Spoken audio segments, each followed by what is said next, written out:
El Centro de Estudios Económicos y Sociales realizó un informe sobre la implicancia de la inflación en los planes del Gobierno Nacional. Para conocer más y para saber cuáles son las expectativas hacia fin de año, en UNLAM TV hablamos con el economista Nicolás Pertierra. Es una preocupación porque básicamente perjudica y debilita el poder adquisitivo. Sabemos que con un poder adquisitivo sin capacidad de compra, sin capacidad de demanda, tiene menos capacidad de movilizar la producción. Básicamente hay menos ventas, menos nivel de actividad. Eso se traduce también obviamente en menos nivel de empleo y es lo que se quería evitar este año, justamente generar un escenario donde los salarios estuvieran algunos puntos, levemente 2 o 3 puntos por encima de la inflación. El contexto en muchos casos no es el mismo que el año pasado.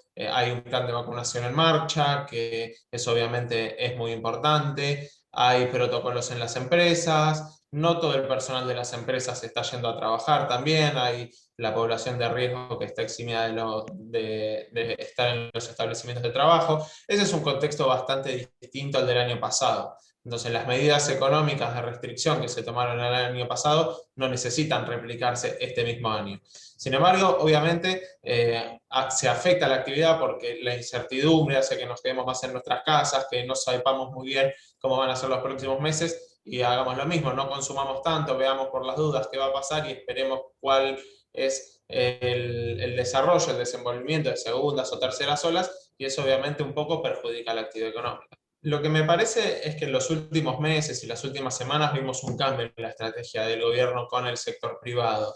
Diría en particular con el sector alimentos, que es el que más impacta en la base de la pirámide social, en los sectores con menos ingresos. El año pasado se había apostado a una estrategia de buenos gestos y buen diálogo. De hecho, hacia fines del año pasado, el programa Precios Máximos iba camino a su desarticulación, se iba a sacar su vigencia. Se fueron sacando muchos productos de precios máximos y sin embargo las entidades empresarias insistían en que ninguna regulación era necesaria, que se debían eliminar todos los productos. Pero lo que pasó fue que se iban eliminando productos y la inflación en los alimentos sobre todo se aceleraba. Se tuvo que pasar a otra etapa en esas mesas de negociación.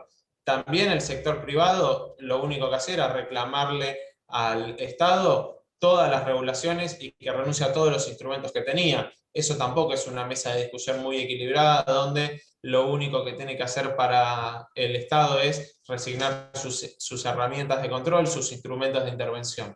Sí, es difícil hablar de una expectativa general porque sabemos que el impacto de la pandemia fue muy heterogéneo y la recuperación también está siendo muy heterogénea.